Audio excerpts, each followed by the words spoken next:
In the silent chill of a Scandinavian morning, a grey shape sat at the edge of a frost-lined runway.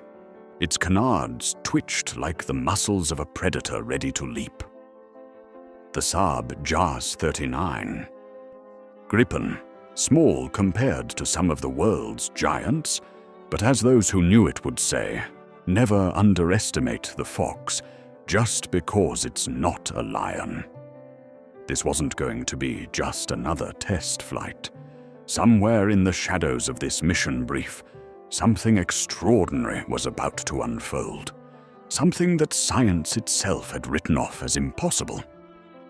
The pilot's call sign was Viper.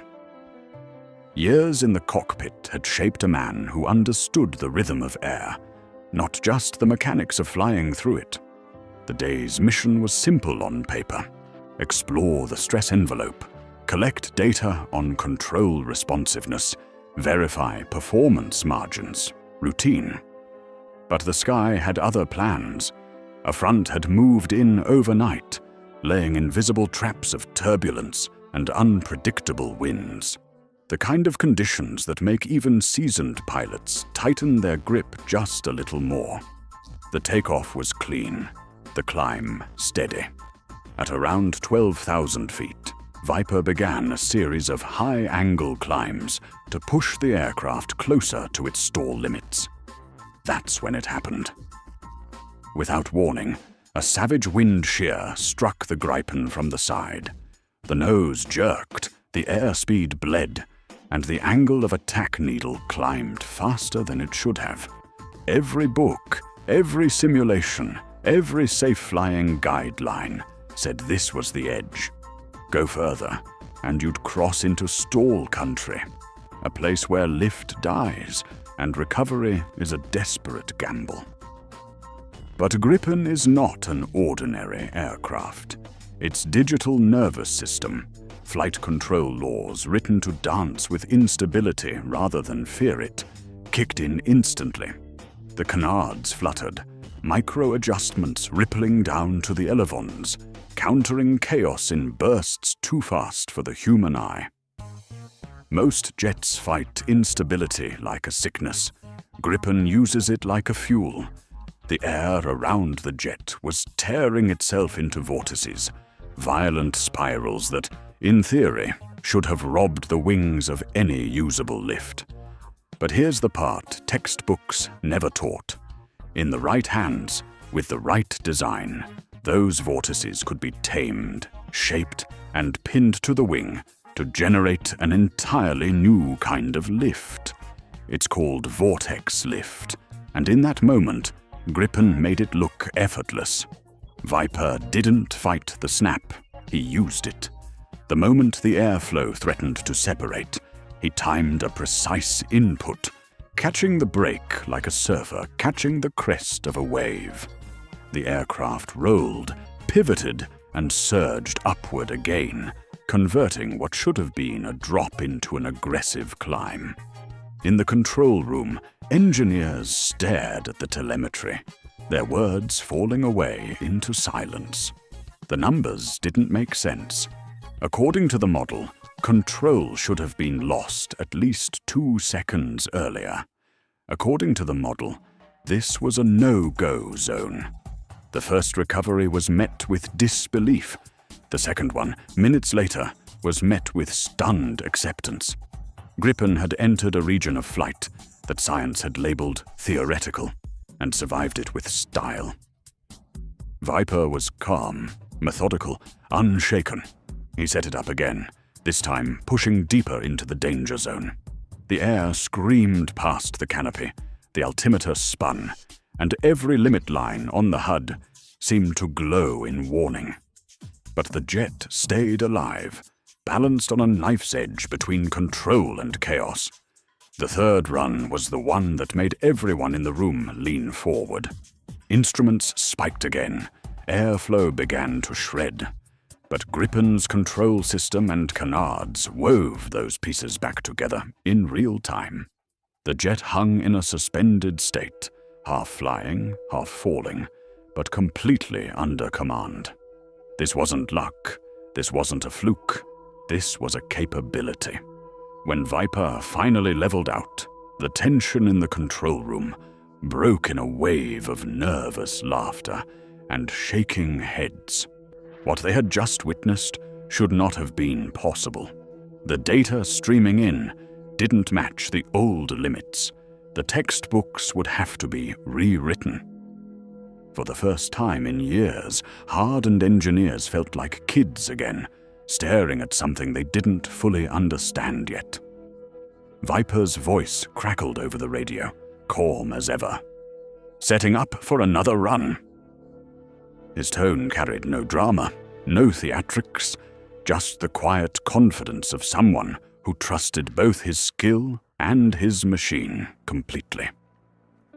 Somewhere deep inside the hangar, a camera continued rolling, capturing every second of a flight that was about to change the conversation around what fighter jets could do.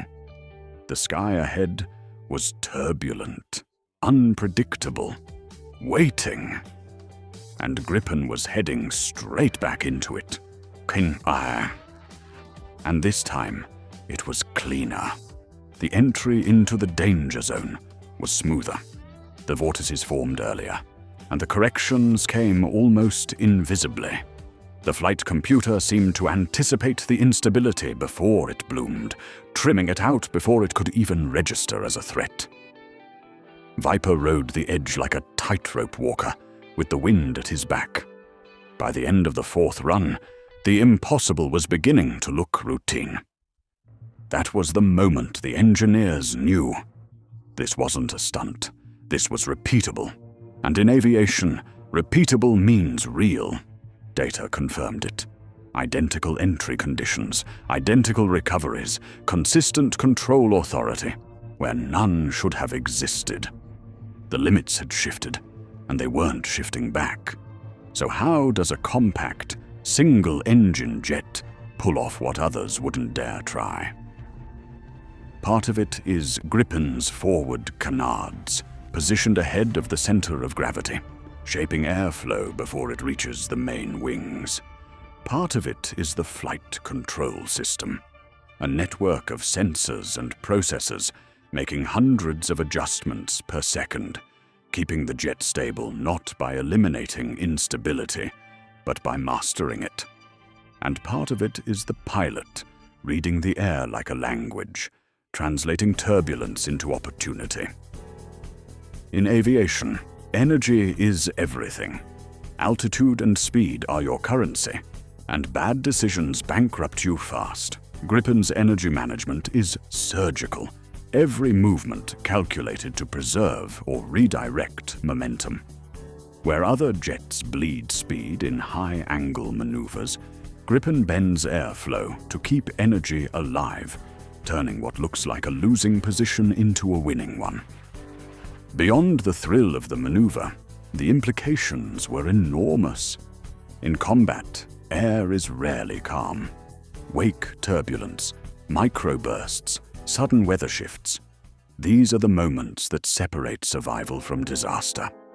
A fighter that can stay composed, even in chaotic air, buys its pilot options that others simply don't have.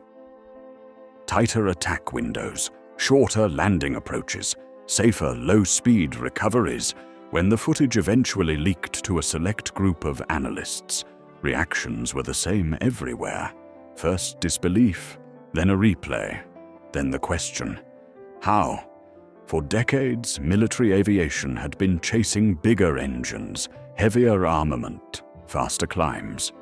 Gripen had just shown that there was another path, one where brains beat brute force. Viper's own explanation was disarmingly simple.